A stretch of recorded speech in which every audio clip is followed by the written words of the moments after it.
د سپوږمۍ تر کلي.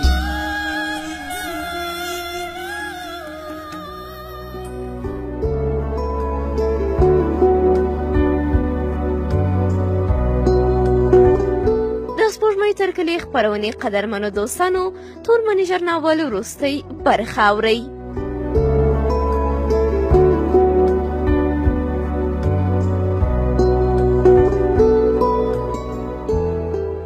ما هم سړک نور پرېښود او پر ځنګله ورننوتم. ځنګله کې شور ماشور پیل سو. مرغان والوتل، په هوا یې چیغې بغارې جوړې کړې. یوازې هماغه مرغان نه ول چې له خواږه خوبه ووتل. زما له هر دوهم او دریم قدم سره به د مرغانو یوه ډله پورته کېدله. شر او شور یې جوړ کړ. د ځنګله منځ کې د اوبو لویه ویاله غځېدلې وه. اوبه به داسې نرمې پکښې بهېدلې چې هېڅ غږ یې نه درلود. سور به یې 2 متره کم او زیات کېده. هغې بلې غاړې ته نسوای پورې وتلی. بالاخره مې د ځنګله په کښته خوا کې د ویالې پر سر یو پل ولید. پورې خوا ته واوښتم، خو ها خوا ته مې هم سردار ونه موند. ناهیله بیرته را وګرځېدم. زړه مې خولې ته راغلی و. ژړا مې بیخي تښتېدلې وه. داسې وم لکه په ستوني کې مې چې کاڼي بند وي. له ویالې څخه بیرته را پورې ووتم چې پر بوټ پورې مې لکه خټه چې ونښتي او لږ څه ورباندې وښویېدم. حال دا چې ځمکه وچه کلکه وه. ژر مې کښته ځمکې ته وکتل. ما ویل هسې نه چې په چټلیو ختلی یم. ځای پر ځای همدلته د پښو په سر کښېناستم، خو نه چټلي وه او نه هم خټه. هماغه یوه ټوټه ځای په تازه وینه لړلی و. یوه غټه چاړه هم همدلته پرته وه. هغه ځای مې شاوخوا وکتل، خو بیا مې هم سردار ونه موند. فکر مې وکړ چې یا خو ترې تښتېدلی دی او یا یې هم بل ځای وړی دی. که څه هم د سپوږمۍ رڼا خوره وه، خو ونې ډېرې ګڼې وې. رڼا یې نه پرېښوده چې په ځمکه را پرېوځي. اړ شوم چې په خاپوړو وینه وڅارم، خو 2 قدمه وړاندې وینه هم سمه نه برېښېده. له هغې وروسته مې په یوې څښندۍ سترګې ولګېدې، داسې لکه څوک چې کش سوي وي. د ځان سره مې وانګېرله چې خامخا هغه ژوندی دی. په پښو یې چې وسه نه ده سوې. هرومرو یې هڅه کړې تر څو یوه څرګنده ځای ته پر سینه ځان وباسي. څرشندۍ د ځنګله تر بله سره بوتلم. اوس مې داسې اټکل وکړ چې هغه به تر سړکه هم ځان رسولی وي، خو افسوس چې هغسې نه و. له ځنګله څخه په تلو کې څرشندۍ ښۍ خوا ته ګرځېدلې وه. همدا چې زه ور وګرځېدم، په سردار مې سترګې ولګېدې. هغه یوې ونې ته تکیه کړې وه، سر یې کښته ځوړند او پښې یې اوږدې غځولې وې. خدای منې، دا زړه مې اوچت بیرته را پر ځای سو. غږ مې ورباندې وکړ، سرداره! خو هغه خوارکی نور ځواب ورکولو ته نه و پاته. په خټو ککړې سینې څخه یې وینې راخوټېدلې. که څه هم هغه د ژوندي پاتې کېدو ډېر هڅه کړې وه، خو ما ناوخته کړه او پر وخت ورته راونه رسېدم. یا پاکه خدایه، په څه ناتار به یې وژلی وي. سینه یې ټوله سوری وه. څومره به یې ځان سره ویلي وي، ای بې غیرته ننګیاله، تو خو هم ښه خبر یې. راسه وګوره چې پر ما څه تېرېږي. د چا به زړه طاقت وکړي. زوی به یې هلته لارې څاري چې پلار به د سوغات سره سبا یا بل سبا ورځي. خو خبر نه دی چې دا بېګناه زما په خاطر په خپلو وینو کې لت پت سو او کورنۍ خو یې پر ځای پرېږده. که هغوی راته ووایي چې دا ولي، زه به بیا څه ځواب ورکوم، څه به وایم؟ په هغې توره شپه کې پرته له خدایه بل هېڅوک زما د ژړا اورېدلو نه و. هلته یوازې زه او زما ژړا ژوندي و. نور هر څه مړول، هر څه. رڼا را خوره سوه. د ځمکې مخ روښانه سو، خو لمر را نه و راختلی چې مخامخ یو ځوانه ته کښېناست. د هغه له سترګو هم اوښکې وبهېدې. ویې پوښتل، وروره دا ولې؟ زه ورته غږونه سوم، دا وګوره، په چړو یې سوری کړی. ځوان د سردار په ټټر لاس ورکښېښود. ویې ویل، زه هم دا وایم، دا چا داسې کړ؟ زه یې څه پېژنم. هغوی موږ له ښاره دلته راوستو. ډېر وحشتناکه خلک ول. زه ترې په تېښته بریالی سوم، که نه زه یې چېرته داسې پرېښودم. ځوان له خبرو څخه ډېر خواخوږی انسان برېښېده. ویې ویل، دلته مه کښېنه، راځه، زه در سره مرسته کوم. که پولیسان راغلل، بیا له غمه نسې خلاصېدی. په لوړ غږ مې وویل، نو څه وکړم؟ چېرته یوسم؟ ویې پوښتل، ولې ستاسو کور چېرته دی؟ په افغانستان کې. ځوان اوچت پاڅېد. سوزکی موټر یې د سړک پر غاړه چې ولاړ و، هغه یې ښه نږدې راوست. وروسته یې غږ وکړ، ما خپل ورور وګڼه، زه در سره مرسته کوم، بېغمه اوسېږه. ما هېڅ ونه ویل. هغه زیاته کړه، ای وروره، د پولیسو ځواب بیا نسم ویلی، را پاڅېږه، ژر شه. سردار شهید مو په دواړو د هغو موټر ته ورپورته کړ. جنازه مو د هغه کور ته وروړه. هلته مو کفن کړ او وروسته مو په تابوت کې کښېښود. ځوان د یوه حاجي زوی و. ډېر بشر دوسته کورنۍ یې وه. په هغوی کې د انسان دوستۍ احساس و. داسې نه ګڼله چې زه د یو بل هېواد یم. هر یو په بېلابېل تسلیت راکاوه. ډېر خواخوږي خلک ول. هر څه تیار سول. وروسته حاجي صاحب خپل زوی ته وویل: دانیال بچیه، ورسه د کاکا په لنډ کوچ دې راوله چې هغه یې یوسي. هغسې وسول چې نازه مو په لنډ کوچ کې کښېښوده. وروسته ځوان په خپله شترنګ ته کښېناست او حرکت مو وکړ. که خدای پاک دا ځوان په ما نه وای راپېښ کړی، بیا به هم حیران پاته وم چې څه مې کړي وای. رښتیا هم که پولیسان هغه وخت هلته راغلي وای، بیا نو چا ورسره سپینوله چې سردار چا وژلی دی. زه به په زندان کې پروت وم او د سردار بدن به د پنجاب خاورو خوړلی و. لنډه دا چې د سردار زوی زمان مو هم له اوګاډي څخه راواخیست او د تورخم په لور رهیس و. تر نیمایي لارې پورې زمان بیا ډېر وژړولم. هغه خواره کې ډېرې سوي سوي چیغې کولې. کله به د خپل پلار پر تابوت ورنسکور سو او کله به یې زما پر غاړه کې لاسونه راواچول او راته ویل به یې: کاکا دا ولې؟ دا چا داسې کړ؟ خو ما هیڅ ځواب نه سوی ورکولی. په پټه خوله مې له سترګو څخه اوښکې بهېدلې تر هغو چې لږ څه ارامه سو او وروسته بیا لنډ لنډ په کیسه وپوهاوه. ما خصوصا تورخم ته ورسېدو. که څه هم دانیال ته ما ډېر وویل چې د تورخم د دروازې څخه دې خواته د یو قدم هم نور زحمت نه ورکوم، خو هغه لکه پښتون ډېر سرزوری و. زما خبرې ته یې هېڅ غوږ ونه نیو. همدا یې ویل: نه، تر کوره به مو خامخا رسوم. ما هم نوره ورسره ونه غځوله. لاړم. د 2 ورځو د دخول پاڼه مې واخیستله او افغانستان ته رادننه سولو. سردار خو د خپل اصلي ځای په اړه راته ویلي ول. هغه په ننګرهار کې د خوږیانو ولسوالۍ و. خو دا یو کار کېده چې کورنۍ د جلال آباد ښار ته راوستې وه. نور نو نه وم خبر چې د ښار په کوم ځای کې اوسېدل. د شپې 10 بجې وې. د جلال آباد ښار ته راورسېدو. زړه مې ډېر نارامه و. همدا اندېښنه را سره وه چې څه به اوس کېږي. داسې یو دم جنازه د چا په کور ورننوتل ډېره سخته خبره ده. اوس نو دانیال ته زمان لاره ورښودله. څو ځله په کوڅو کې له زمان څخه هم لاره ورکه سوه په یوه او بله، چې یو وخت په یوې کوڅه کې د لرې نه یوې دروازې ته ګوته ونیوله او غږ یې وکړ: هغه دی، هغه دی زموږ کور.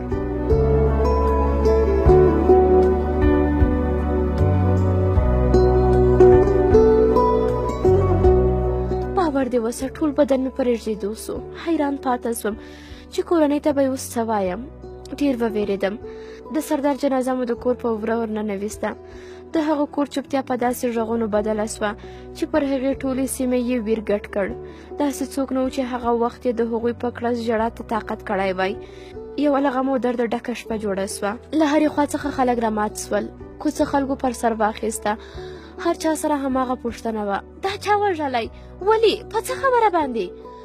خو د ځواب سړی یوازې د سردار زوی و. هغه هم دننه د پلار پر مړي یې چیغې او بغارې وهلې. زه لکه ترهېدلی څاروی کرار د یوه دیوال خواته ولاړ وم.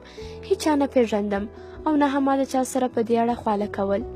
ډېر ځل وروسته یو ډاټسن موټر چې هغه وخت خلکو د بایفور په نوم یاداوه د سردار د کور دروازې ته مخامخ ودرېد. 3 کسان چې تور پګړي یې پر سر تړلي ول ترې راکښته سول. هغوی ما څه پېژندل، خو خلکو ویل چې د سردار د تره زوی ملا درویش اخوند دی او هغه نور 2 ملګري دي.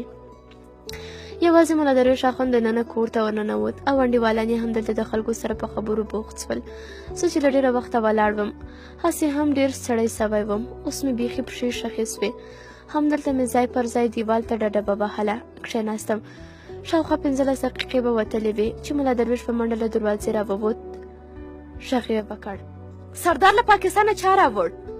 زه څه خبر وم چې دا ډېر ناځوانه سړی دی. اوچت ورپاڅېدم. په ځواب کې مې وویل: ما راوړ.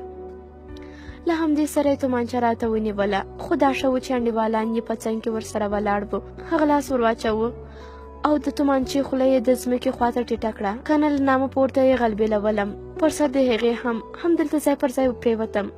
خلک را باندې راټول سول. ما داسې فکر کاوه چې البته پر 2 پښو لګېدلی یم، ځکه 2 پښې راپسې مړې سوې. وروسته مې د خلکو له خولې واورېدل چې ژغورل سوی یم. یوازې د یوې پښې په ورانه مې ګولۍ لګېدلې. کاته مې چې زمان هم په منډه راورسېد. هغه له یوه او بل څخه پوښتنه کوله: دا چا وویشت؟ دا ولې؟ خلکو چې د ملا درویش نوم ورته واخیست، زمان سمدلاسه په ښکنځلو پیل وکړ او په هغه کوچني ځان یې په ملا درویش منډه ور واخیسته.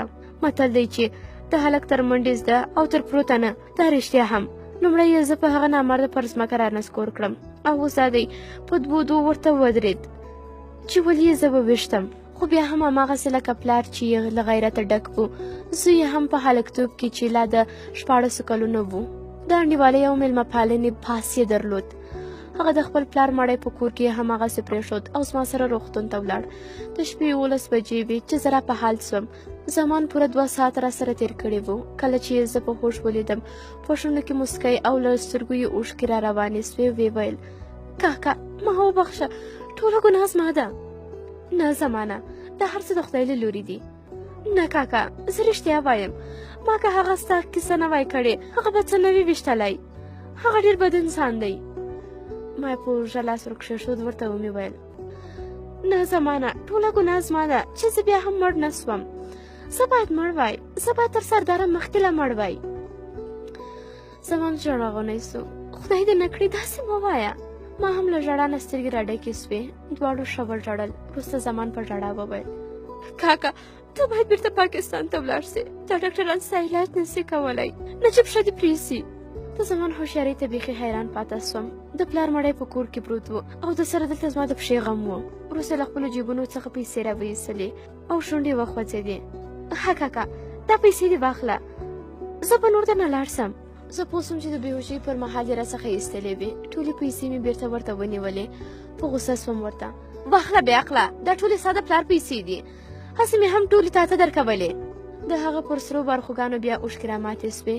ما ورزیاته کړه واخله، دا ستا د پلار حق دی. د همدې لپاره مې د ځان سره راواخیستې، خو بیا هم د پلار په هغو 1,00,000 روپیو چې خبر و هماغه یې واخیستې او په ژړا ژړا یې خدای پامانی وکړ. زمان خپل کور ته ولاړ او موږ بیرته پاکستان ته رهي سو.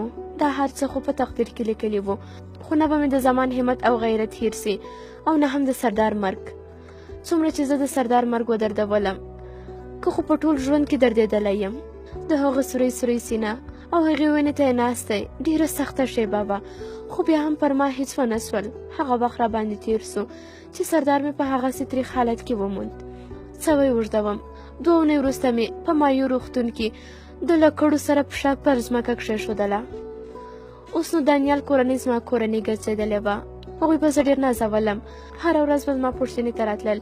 پلار، مور او 3 خویندې داسې راته خوشحاله کېدې لکه یو سکني ته. کله کله به د ځان سره فکر یوړم چې پنجابیان هم عجب خلک دي. څوک مې له ډېرې مینې په زړونو کې ځایوي او څوک مې له ډېرې کرکې د مرګ خولې ته ورکوي. خو دوی بیخي ښه خلک ول، ډېر پاک او صادق خلک. هغوی زما د نوم جوړښت ننګیال له دانیال سره یو الهي پیوستون باله او ویل به یې تاسو دواړه خدای پاک یو د بل سره یو ځای کړي یاستئ. که نه ننګیال چېرته او دانیال چېرته. د روغتون په انګړ کې به دانیال کښته او پورته ګرځولم. دا د هغه برکت و چې پښه مې ورو ورو په رغېدو سوه او ورځ تر بلې پیاوړی کېدم. دانیال ته مې د سایمې په اړه هر څه ویلي وو. ان ټوله کیسه مې ورته تېره کړې وه، خو دا مې نه ویلي چې تور منیجر مې له دنیا تېر کړ او نه هم دانیال دا ګمان پر ما کاوه چې زه دې دومره غټ کار وکولی سم. د 4مې اونۍ د پنجشنبې ورځ وه چې زه له روغتون څخه رخصت سوم او په ډېر عزت یې بیا هم زه خپل کور ته بوتلم. هلته یې په کور کې په سبا شپه زما لپاره یوه په زړه پورې میله جوړه کړه. مېلمانه یې رابللي ول. مخکې تر مخکې ټول بندوبست نیولی و. په ډول ډول طبي او مصنوعي ګلونو یې انګړ پوره سینګار کړی و. سرې چوکۍ او په سپین ټوکر کې پیچلي میزونه پکښې کتار کتار ایښي ول. رنګارنګ ګروپونه پکښې راڅړېدل. بیخي شانداره شپه وه. حاجي بابا هر مېلمه ته بېل بېل ورپېژندلم چې زه د دانیال ورور ننګیال یم. زه تر ډېره پورې د حاجي بابا سره په خوا کې د مېلمنو هر کلي ته ولاړ وم. زیاتې مې پښه وخوږېدله. پوه سوم چې نور مې له توانه ووته. مزرت مې وغوښت او ورو ورو د خونې په لور وخوځېدم. د دهلیز دروازې ته نږدې سوی وم چې دانیال غږ راپسې وکړ. ننګیاله. ما بېرته مخ ور واړاوه، خو هغه لار لرې و. تر څو رانږدې کېده په خپلو لکړو مې ځان تکیه کړ. هغه له خندا شین شین کېده. د رانږدې کېدو سره یې وویل ولې وروره، لکه چې زړه دې تنګ سو څنګه؟ ما ور غبرګه کړه. خامخا ته د مازدیګر راهیسې چېرته وې؟ هغه مسکی سو ځواب یې راکړ. ګوره وروره، دا د مینې تار نه دی، دا ډېر نازک دی.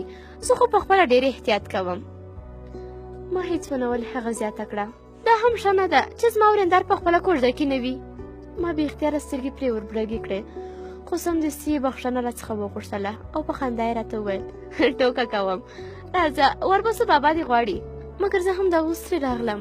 دانیال لاس راوږد کړ. تر مټې ونیولم. وساده، ستا لپاره له ډېر لرې ځایه یوه مېلمه راغلی. راځه یو ځل خو ورسه، بیا به بېرته راسې. آخر ورسره وخوځېدم، خو چې کله د محفل منځ ته ورننوتم مخامخ مې پر سایمې سترګې ولګېدې. هغه د حاجي بابا په خوا کې ولاړه وه، بلکل هماغه سایمه وه.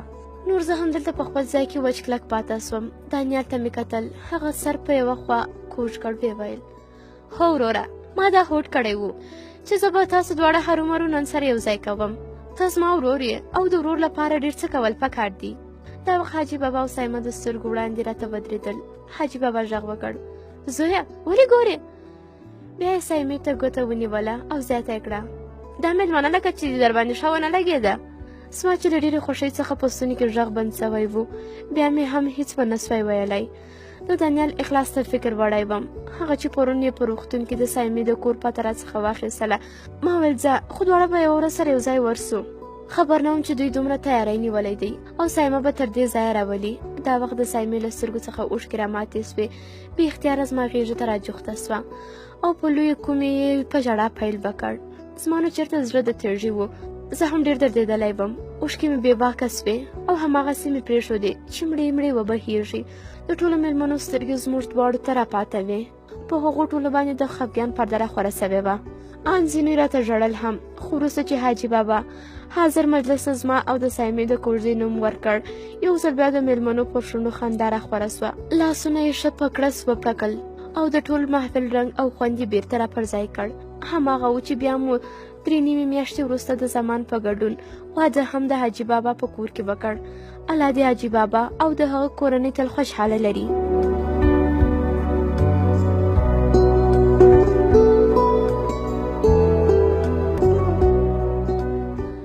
کوزه راډیو قدرمنو دوستانو او د سپوږمۍ تر کلي خپرونې درنو مینهوالو، تور منیژر ناول وروستۍ برخه تر همدې ځایه وه. تر بیا د خدای پامان.